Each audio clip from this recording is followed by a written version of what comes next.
Welcome to Sober Sunrise, a podcast bringing you AA speaker meetings with stories of experience, strength, and hope from around the world. We bring you several new speakers weekly, so be sure to subscribe. Whether you join us in the morning or at night, there's nothing better than a sober sunrise. We hope that you enjoy today's speaker.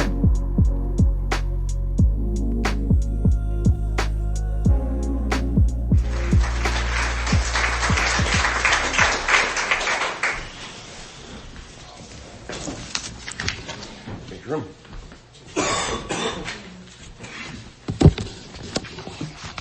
Good evening, everyone. My name is Mark Torgerson. I'm a recovered alcoholic. Oh, you guys nervous? I am. It's been a while. 2 months ago, Brownie came and chatted with me about coming to do this talk, so I've had 2 months to think about this. It would have been a lot nicer if someone would ask me at 9 o'clock this morning. I think that would have gone a lot better for me. I have a mind of an alcoholic, and I like to think. But before I get into anything, I'm going to start with a prayer here. It's called the Set Aside Prayer. Dear God, please help me set aside everything I think I know about myself, my disease, the big book, the 12 steps, the program, the fellowship, the people in the fellowship in all spiritual terms, and especially about you, God, so I may have an open mind and a new experience with all these things. Please help me see the truth. Amen. Amen. That's called the Set Aside Prayer. I do that before I do any work with any sponsees. I do it before I do any kind of big book study. What it does I think one of the biggest nooses around any of our necks is to think we already know everything.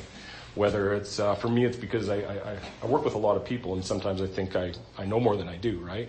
And sometimes it may be someone that has a lot of time in the program. It might be some ideas you might have from a sponsor. It might be some ideas from things you might hear in the government. Who knows, right?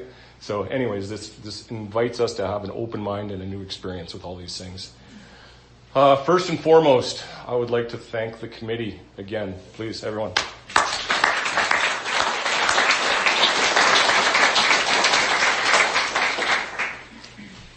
I'm going to pre-apologize. I may offend a few people tonight. It's not going to be my intent. The odd swear word might come out of my mouth. Not sure. Here's where my alcoholic mind took me last night. I wasn't sure what I was going to do. I've been taking notes here for weeks on this talk, right? I'd take a few more notes, and last night I was trying to put this all together. I was trying to tie it all together.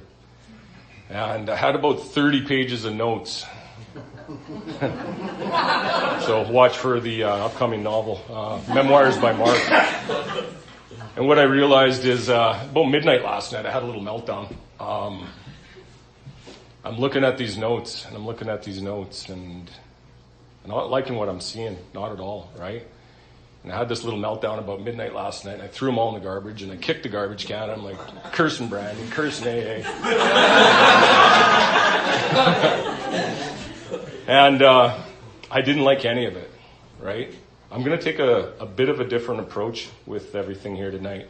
The reason why I didn't like my notes is I was looking at them all, and it was just to me, it was just another drunkalogue, right? And I don't like drunkalogues. I'm going to share a few things tonight that have to do with my story, but it's not my war stories that make me an alcoholic. And that was a really confusing thing for me when I first came into these rooms. I'd hear one person say, well, I'm an alcoholic because I got 4 DUIs. I'm like, well, I don't have 4 DUIs. Maybe I'm not an alcoholic. Then I hear someone else say, well, I'm an alcoholic because I spent 15 years in prison. I'm like, well, I didn't spend 15 years in prison. Maybe I'm not an alcoholic. Right? And I'd hear the next person say, well, I'm an alcoholic because I live under a bridge. Well, I'm not living under a bridge. Maybe I'm not an alcoholic, right? And what I realize is these war stories that don't actually bring us together, I think they separate us, right? What I wanted to talk about tonight, and here's me at midnight last night after having my little meltdown and kicking my garbage can and being all angry, throwing my notes in the garbage. And then about 12:15, I realized, like, what the hell am I going to say? right? I got nothing. So I got driven back into what I was taught, which was prayer and meditation. And I thought about what the topic was tonight, which is unity and recovery. And it's like, okay, well, what brings us all together? You know, like sometimes we don't even like each other, right? But what actually brings us all together? And it brought me to page 17 of our big book. And I am going to read from the big book tonight. So for you, those that don't believe the message comes from the book, this is going to be a long talk for you.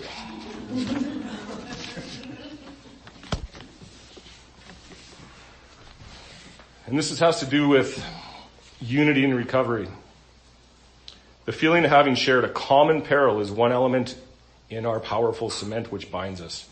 But that in itself would never have held us together as we are joined.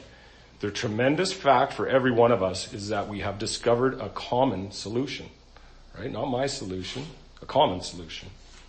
We have a way out in which we can absolutely agree. Precisely how we have recovered, right? We have a way, and upon which we can join in brotherly and harmonious action. So just bear with me, guys. I am nervous, so it's going to take a while to kind of shake off some of these jitters. I have a real real special bond with this particular group. As Dan said, I was here when it was a God-directed intuitive thought. You know, it was basically two men having a conversation on the phone, and he was coming off a really hard relapse. And he was hurting, and we were going into the big book, and we're walking through some stuff, and finally said, he goes, we should really start a big book meeting. I'm like, yeah, you should, right?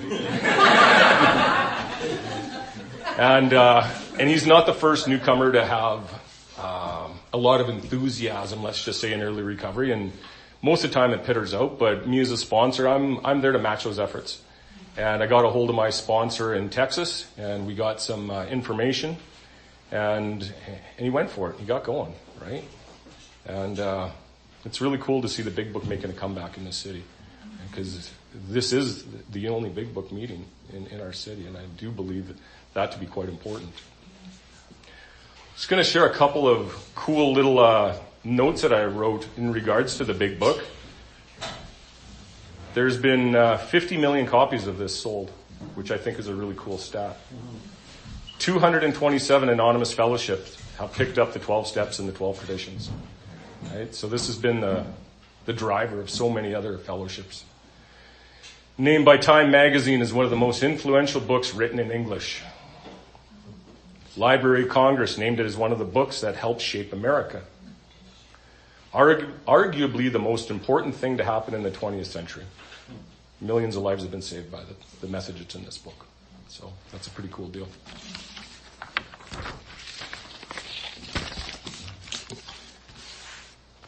So the topic of unity. I want to talk about what brings us together, like we've just read in the page 17. We have one common problem. What's our common? We come from all walks of life here, right? We're normally people that wouldn't mix. We all have something called alcoholism. And we all have something called a common solution, as described from the big book. But what I want to talk about today is, and I'm going to be, I didn't want to get into my war stories at all, and I'm going to say a few things tonight that I would never say in a meeting. You're going to hear me talk about drugs, and you're going to hear me talk about a few things that don't belong in the meetings, frankly, because they just don't belong there. But I was told they do belong from a podium or on a 12-step call. So I will say some stuff tonight I wouldn't normally say. Where do I want to go with this? What does it mean to be an alcoholic? So, again, as I talked about before, I was never really sure what it meant to be an alcoholic, right? I always thought it had to do with the war story. And what I learned, as per the big book, is, and I'll share my experiences with each of these, is I have a 3-part problem. The first part of my problem is a physical allergy to alcohol. And it's something that doesn't get discussed that much in our rooms, right? What that basically means is when you take alcohol, ethyl alcohol, and you put it in my system reacts differently than the average person. This only applies to about 10% of the population. 90% of the people can safely drink, right? What that looks like for me is I plan on having 1 or 2 drinks, and I have significantly more. Right? I can look back at my drinking experience over the years.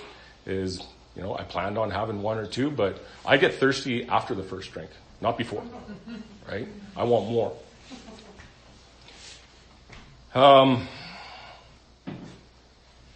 Does anyone here have a food allergy? What happens when you, what's your food allergy? Gluten. Gluten. What happens when you have it? I throw up. You throw up. So let me ask you this. Do you think childhood trauma caused your food allergy? Probably not, right? I could make that argument. Okay, well,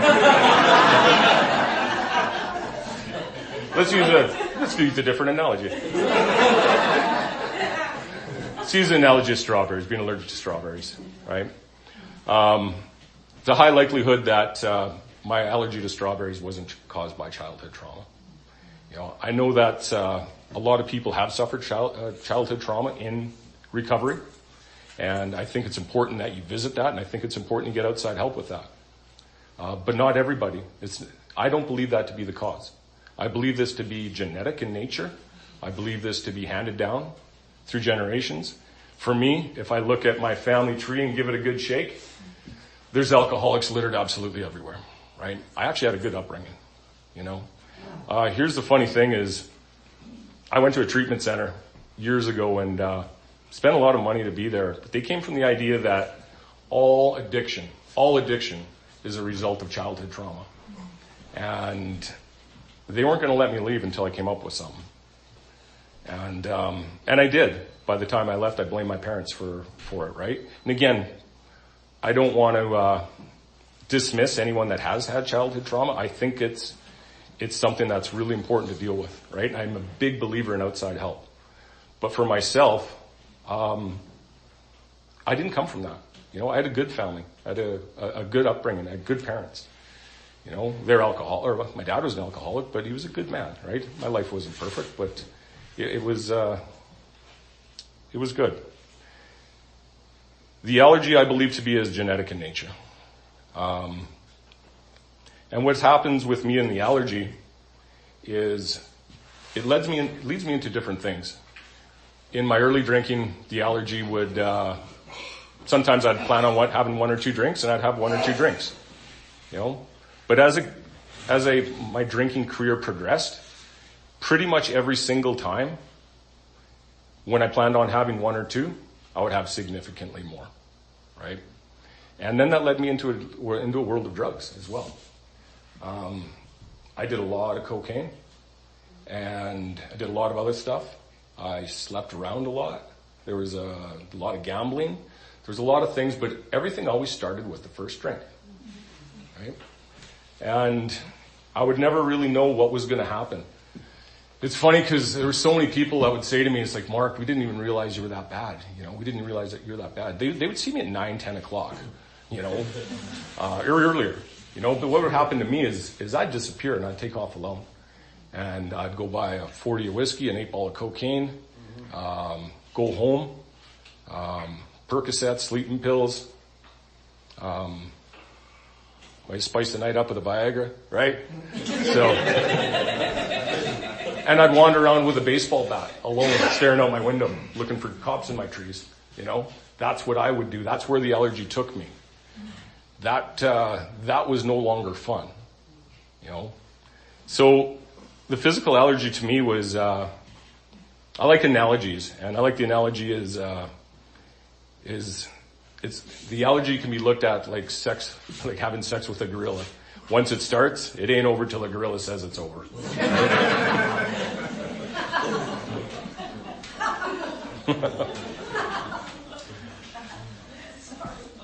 But it's a 3-part problem. That's only one part of the problem. The next part of the problem, because here's the deal. If I got an allergy to strawberries, pretty simple solution. Just quit eating strawberries, right? But the second part of my problem, or in any other alcoholic problem, as per the big book, is I have a mental obsession of the mind. And that's where my alcoholism lives. I have a mind that always wants to take me back to the first drink. Basically a sober blackout. I can't remember all the bad stuff that I've done, right? What goes through my head is somehow, someday, this time it's going to be different. Some examples. I'm actually just going to read something from the big book here. And bear with me. Which I think truly helps explain the mental obsession. The fact is that most alcoholics, for reasons yet obscure, have lost the power of choice in drink. Our so-called willpower becomes practically non-existent. We are unable at certain times to bring into our consciousness with sufficient force the memory of the suffering and humiliation of even a week or a month ago. We are without defense against the first drink. That's what makes me an alcoholic. Anyone that tells me in the past that they chose not to drink today, there's a pretty good chance they're not an alcoholic, right? What the big book's telling me is that I've lost the ability to choose. I'm drinking against my will. I was drinking against my will. Some examples of that would be my first DUI. And I remember making a deal with God. It's like, oh, God, please just get me through this. And I promise I'll never drink again. Right? And I was drinking again shortly after. I got a second DUI. It's like, please, God, just let me get through this one. And I promise I won't drink again. And I was drinking again. And then there was another time I'm wired up to a polygraph test to see if I'm going to be spending 7 years in prison. Not a fun experience. And RCMP officer, about 6'4", he's there to break me, and I'm just praying, right? It's like, God, please just get me through this. And I promise I will never drink again. And I got through it, and someone else went to prison as a result, and I was drinking again. You know? There was a time in Mexico. I got, I can't believe I'm saying this on mic. In Mexico, I got busted by the Mexican feds with a whole bunch of cocaine, and that doesn't go over very well down there. And I'm making a deal with God again. It's like, God, please, just get me through this one. And I promise, that's the most scared I've ever been in my life, right? I promise I won't do this again. And I meant it. Each and every one of those times, I would have passed a polygraph test. That's how much I meant it. You know, and I quit for my kid before, I quit for a woman before, I quit for a job before.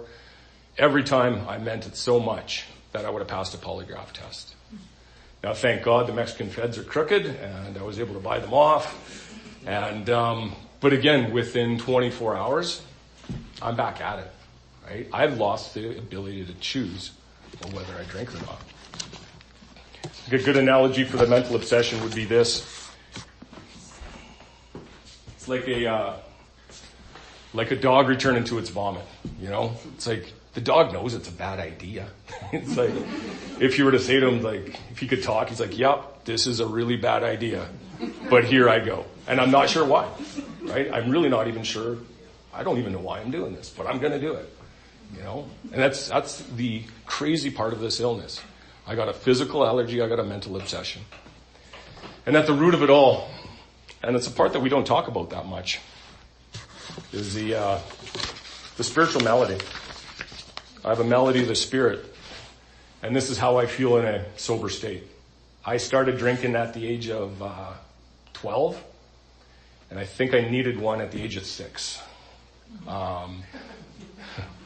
That's about how far back I can remember where I didn't feel okay inside. I felt separate from other people. I felt alone. Even in a room full of people, I would feel alone. I was absolutely full of fear, right? Alcohol took all that away. My relationship with alcohol was absolutely wonderful and amazing. And it worked for me for a really long time. The big book clarifies this with 3 terms: restless, irritable, and discontent. This is how I feel in a sober state, right? That's actually what drove me into alcohol. It further clarifies it with some stuff that's called the bedevilments, and it's on page 52, and I'll just read them here. It asks me, were you having trouble in personal relationships? Were you having trouble controlling your emotional nature? Were you prey to misery and depression? Were you having trouble making a living? Did you have a feeling of uselessness? Were you full of fear? Were you unhappy? Were you having trouble being of real help to other people? Right? That explains me without alcohol. When I quit drinking, that's when my problems start. So alcohol worked for me for a really long time. We had a love affair. I liked myself better when I was drinking. And from ages about 12 to about 25, it worked like a charm. It worked great. I was better with booze. And then it quit working. Something happened along the way, it actually quits working. And that's where my troubles really began. I think that's the thing that people that aren't alcoholic will never really understand about us. It's like, why can't you just stop? It's like, if you knew how I felt inside when I wasn't drinking, you wouldn't ask me that question. It's the only thing that ever took away the pain. So for me, just quit drinking is like a form of torture. And that's, for me, I would try to hang on for dear life in this program, or even just in sobriety, right? And I never could for very long. For me, sobriety was a form of torture. I needed a replacement. I needed the 12 steps and I needed God, right? For me, just going to a whole pile of meetings didn't treat it. I always had the idea that outside stuff would treat my spiritual malady. And I chased money, I chased women, I chased power. My really good example of this is, and I think as alcoholics, we're really mislabeled sometimes. We're driven. The alcoholics I know are absolutely driven people. We got all sorts of willpower in every other part of our life, right? And a good example of this for me was I got involved with a group out in Victoria, BC, Bear Mountain Condo Project. And I wasn't even a real estate agent. But I got involved in this project and I was able to, through this obsessive, crazy mind of mine, I was able to sell 44 condos in a really short period of time from my basement in Alberta, right?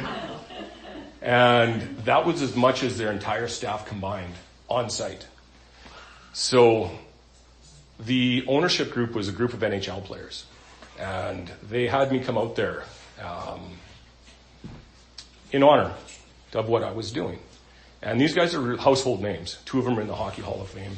Big deals, right? And they have this dinner in my honor. And I'm thinking, I have arrived. This is it. This is my moment. And I'm sitting there with dinner with these guys, and it's about 6 or 8 NHL players. And like I said, a couple of them are Hall of Famers. And I'm sober. And I'm crawling out of my skin. I feel absolutely worthless. I feel like I shouldn't be there. I don't feel like I deserve to be there. And the only thing I'm looking at is, where is the wine? Right?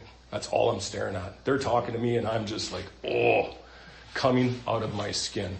Right? The spiritual malady. Coming out of my skin in a sober state.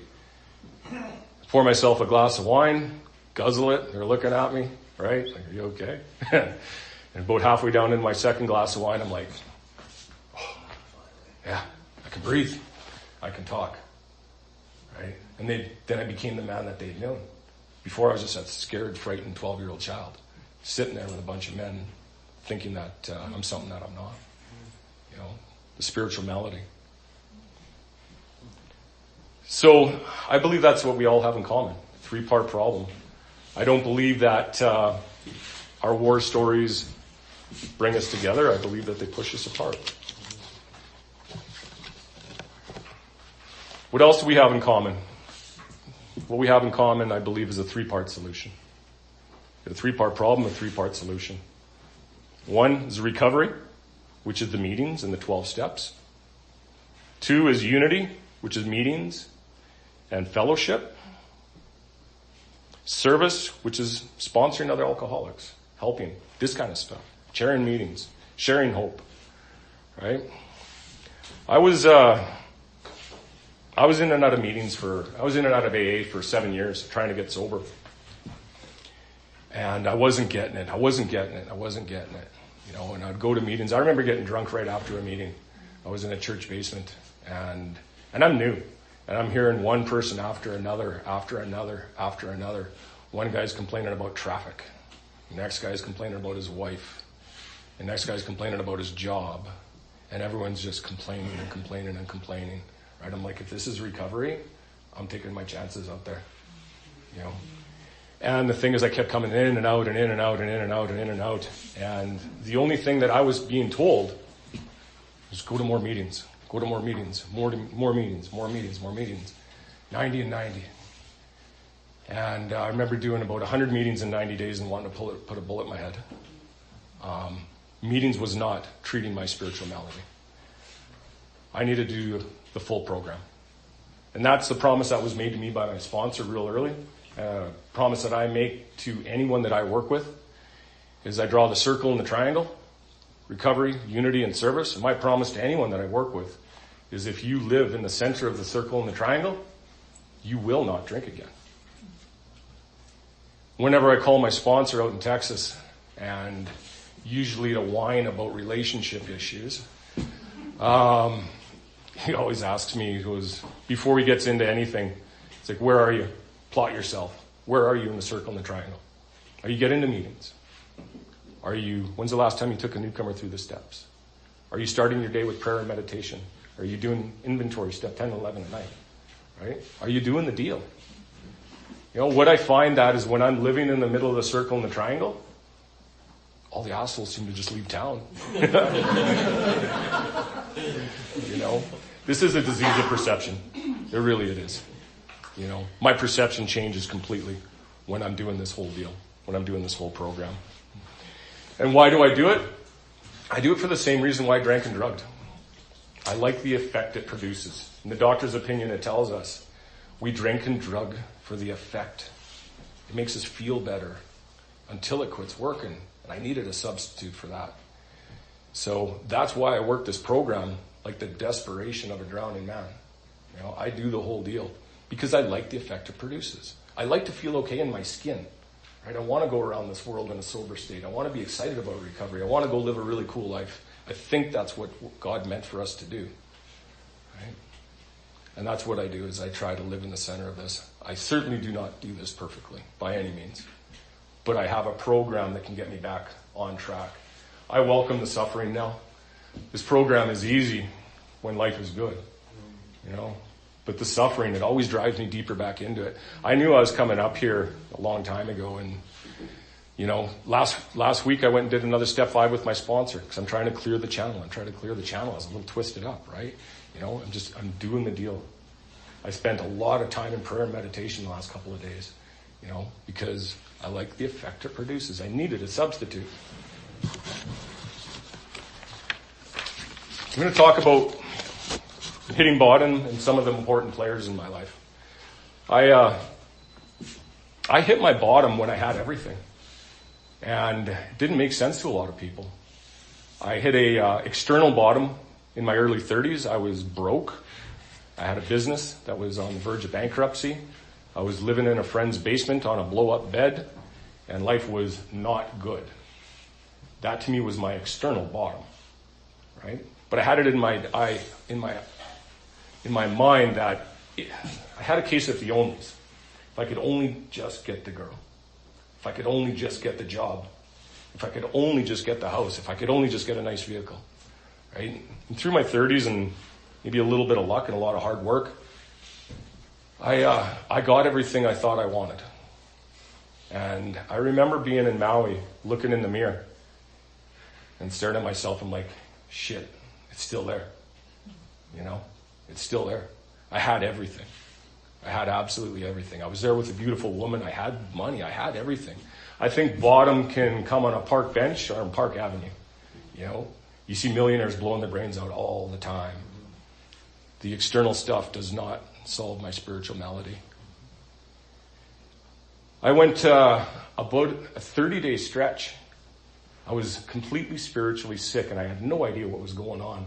I'd been in and out of the doctors for a long time, and I was labeled as PTSD, manic, bipolar, depressed, right? All these different things.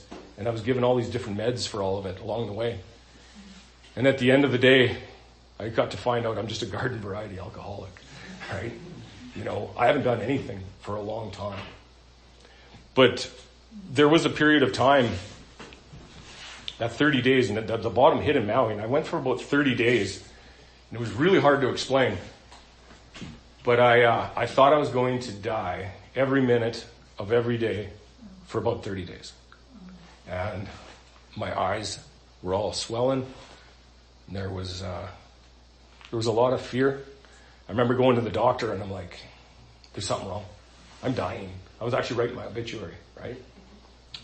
And I remember getting these blood tests done. I'm fully expecting them to be fatal, right? And the doctor's going, you're okay. I'm like, I'm not okay. Clearly I'm not okay. But it's funny that, and I was a self-proclaimed atheist and a self-proclaimed agnostic, but I really wasn't. I would pray if I had too much drugs and I felt like I was going to OD. I'd pray when I was in the courtroom. I prayed for a girl to come into my life. I prayed for a girl to leave my life.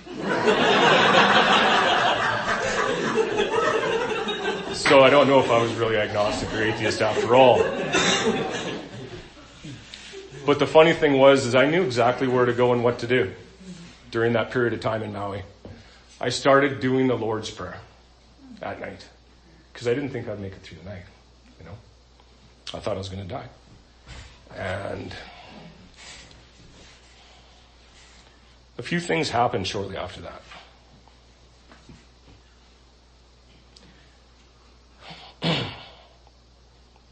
I think with all of us, there's a defining moment, whether it's a conversation, a phone call, wandering into a meeting, a chance conversation, a Facebook post, whatever it may be.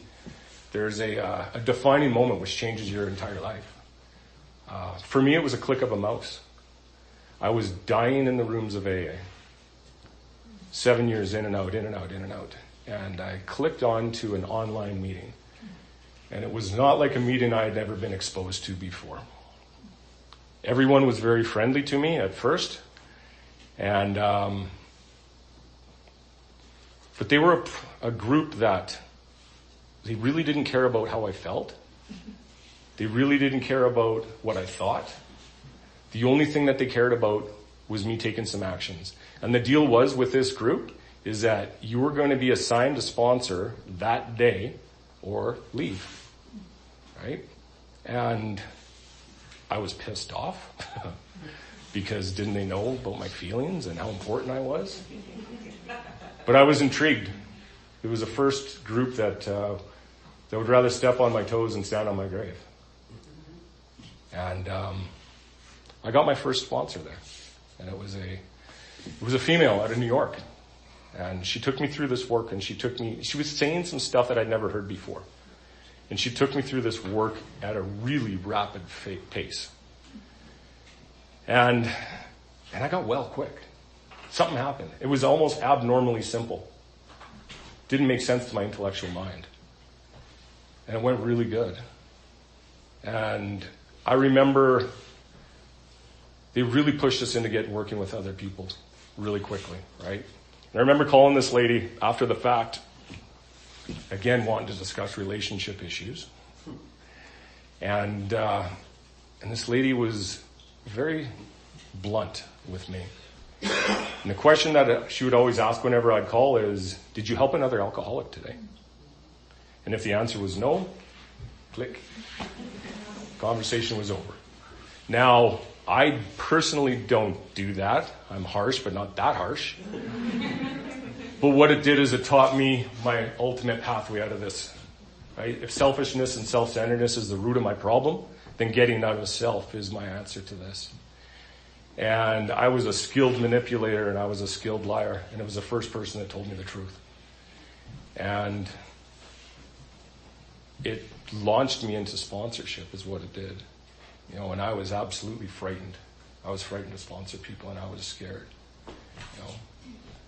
But I brought these ideas back to Medicine Hat about doing the work quickly, announcing yourself as a recovered alcoholic, following the instructions of the big book as per described.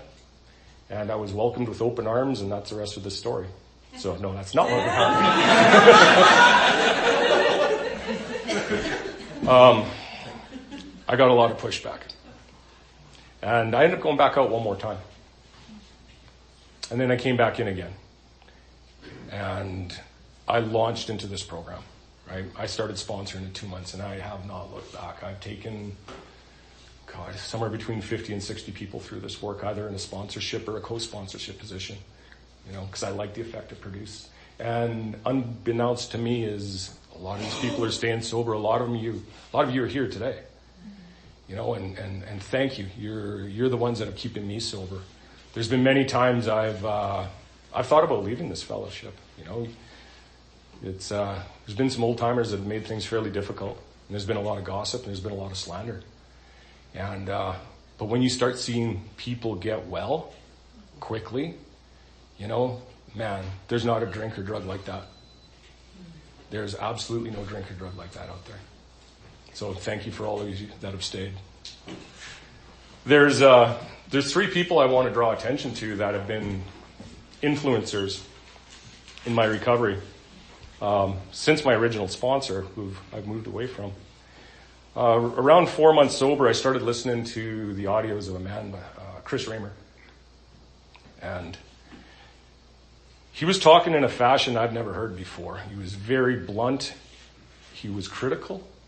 He told the truth, and I listened to him. And tape after tape after tape after tape, I kept listening to him. He worked at a treatment center in Texas, and I became a sobriety stalker. I listened to one of his tapes quite clearly, and I listened to where he worked at, and I found out the treatment center he worked at. So I went online, and I found his email address, and I emailed him. And he answered. And I emailed him again. And he answered. And we started talking on the phone.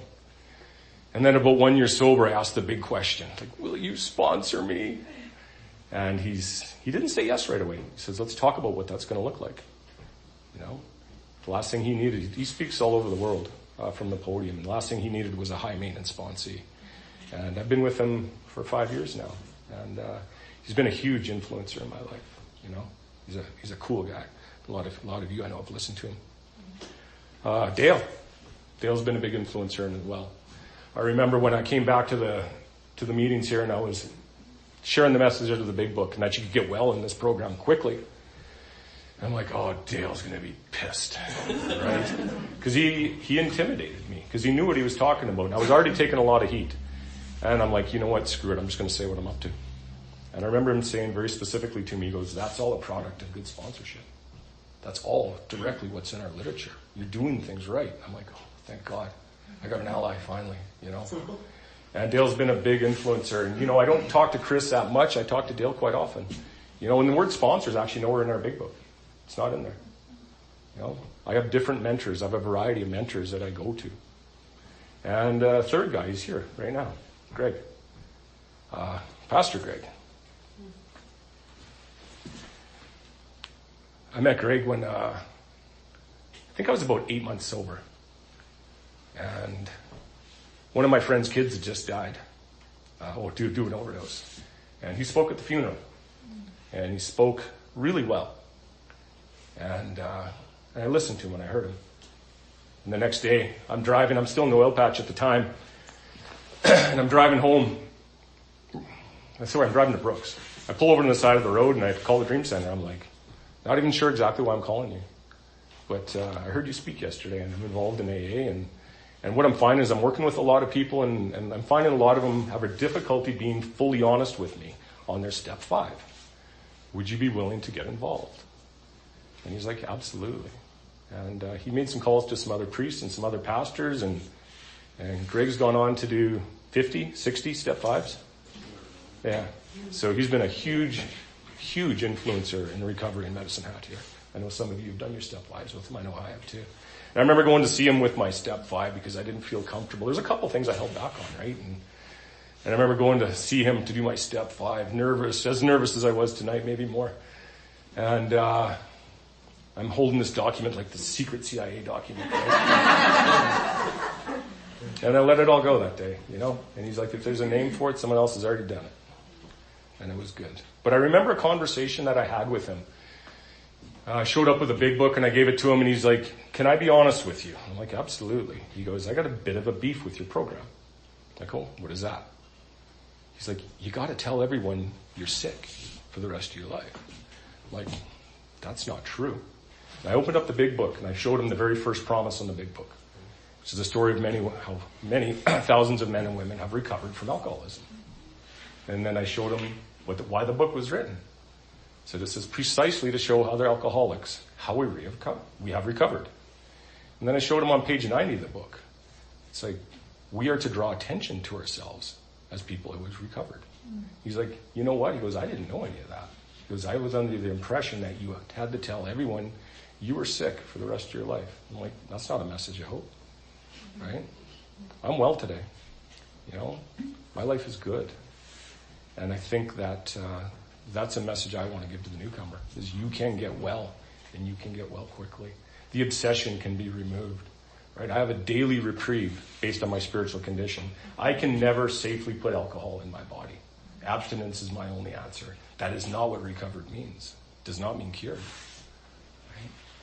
Right? Doesn't matter how much spiritual work I do, doesn't matter how much time I have in, doesn't matter how many people that I sponsor, I can never safely put alcohol in my body due to the physical allergy. We talked about that. That physical allergy never goes away. Recovered has to do with the mental obsession. I do not obsess about alcohol. I've went through some really hard times in sobriety. I know some people, their life has become absolutely on fire in sobriety, and I welcome that. Because I love hearing those stories. I've been challenged a lot in sobriety. My mom has died, my dad has died, my uncle I was close to, my aunt I was close to. My family's been torn apart. I had a long-distance relationship, long-term. Basically get shredded, But my story from the podium is, during all those times of hardship, not once did I obsess about drinking. And I think that's the message of hope that the newcomer needs to hear, is that we have a solution during the bad times, right? Not just the good times. Recovery is easy when things are good. But what are you going to do when the tide turns?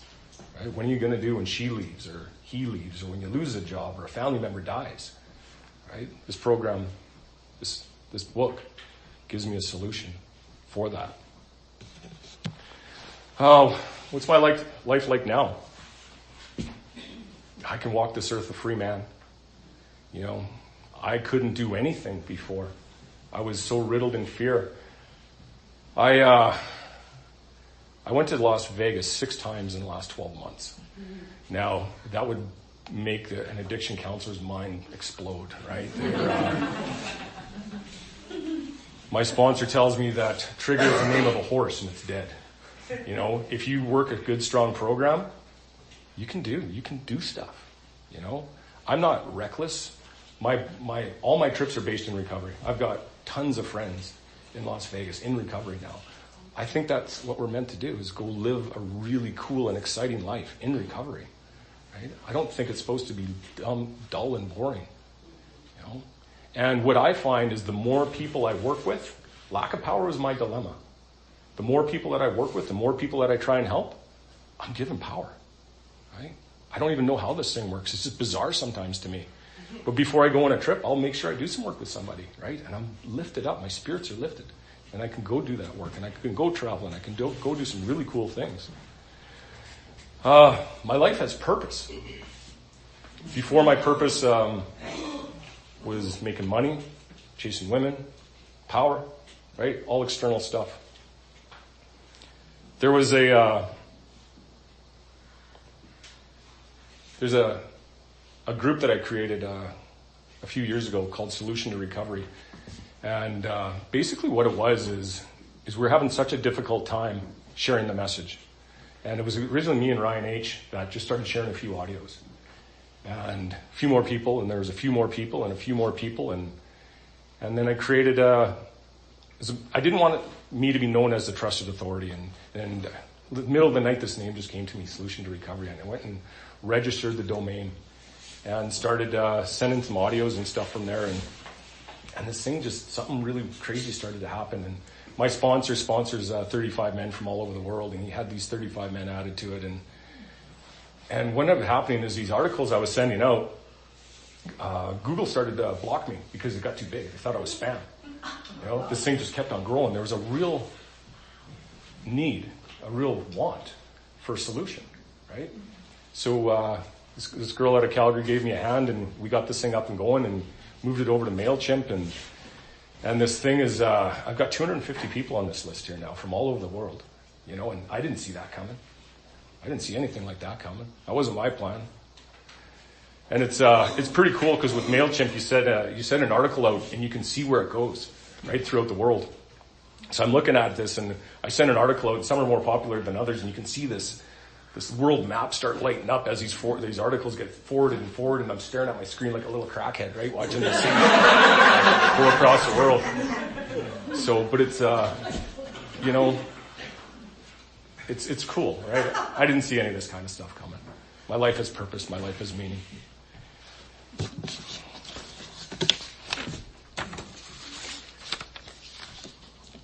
I'm going to finish with an article here. I think I got time, right? Yeah. This is someone from my sponsorship lineage that lives out in Toronto. And I condensed this article because it was fairly long, but I want to finish with this. I like the article, and maybe I can mend a few fences that I might have burned down here. It's called Confessions of a Big Book Sponsor. And I condensed this. I remember asking someone in the fellowship a few years ago, "Are you working your program?" He replied, "Yes, I went to a meeting today." I responded, "No, that's not what I'm talking about. Are you working with someone?" He said, "Yes, I have a sponsor." I replied, "No, that's not what I'm talking about. Are you working with a newcomer?" He said, "I'm just a few months sober. I'm only a newcomer. This is a selfish program. I need to work on myself first." I never saw him again. Who am I?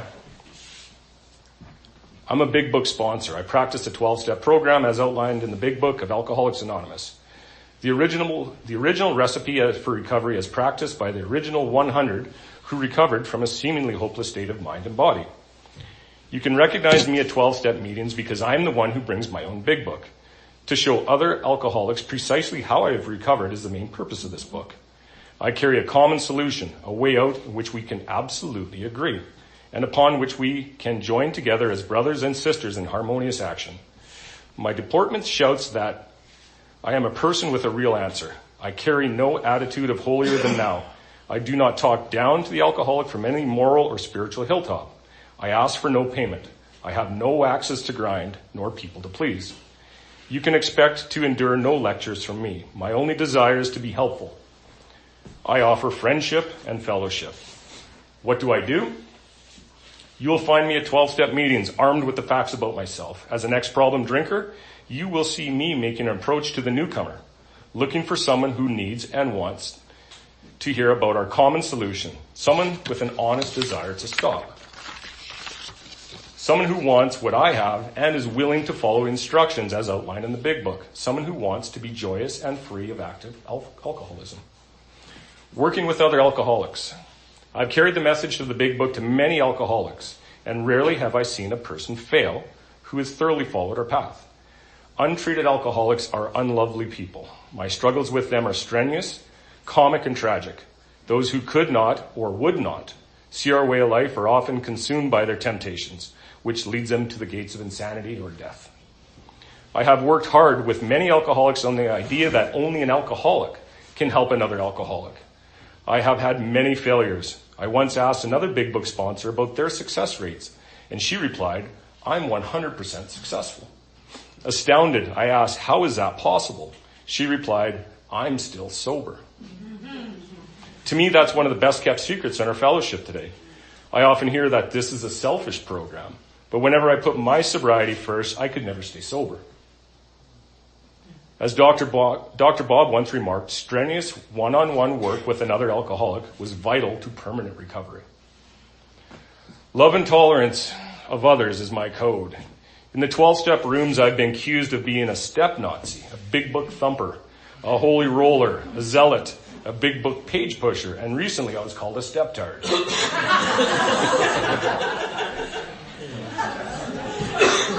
I've been thrown out of groups and asked not to come back. I have been asked not to bring my big book into some AA meetings. I've been physically and verbally threatened by members of the fellowship for teaching the 12-step program can be learned in a week. I have been blamed for killing people with the big book. When confronted with such animosity, my program tells me to look at my part. Have I been crusading, righteous, or critical? Have I been engaging in frothy debates or windy arguments? Have I been demonstrating an attitude of intolerance?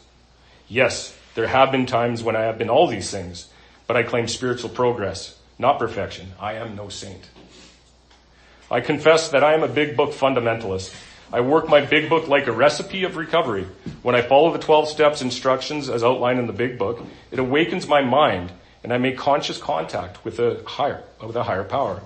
I must remember that when I focus my mind on what is wrong with the fellowship and the meetings today, then I become more restless, irritable, and discontent.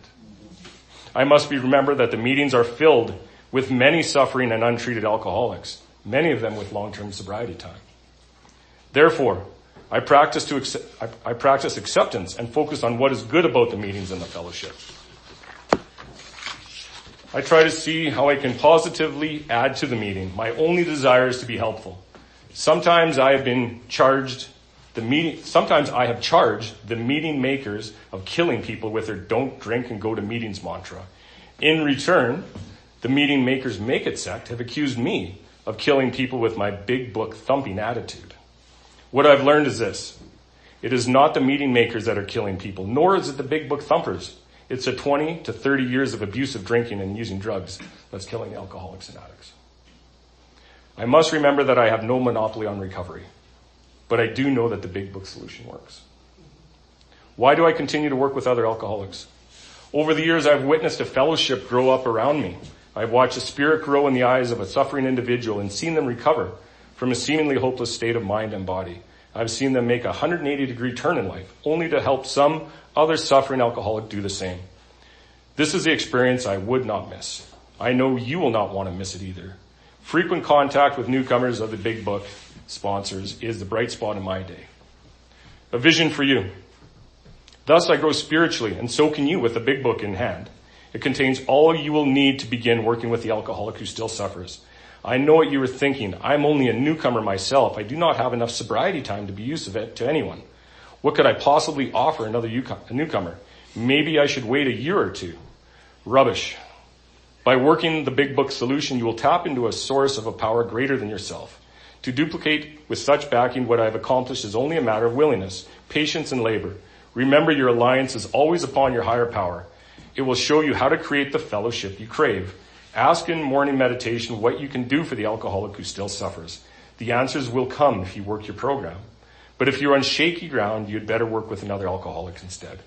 Remember, you have recovered and you've been given the power to help others. You will soon find out that when all other measures fail, work with another alcoholic will save the day.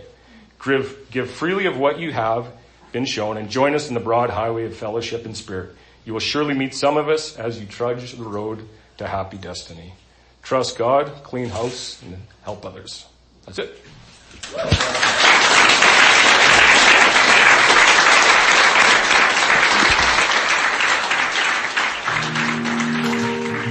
Thank you for listening to Sober Sunrise. If you enjoyed today's episode, please give it a thumbs up as it will help share the message. Until next time, have a great day.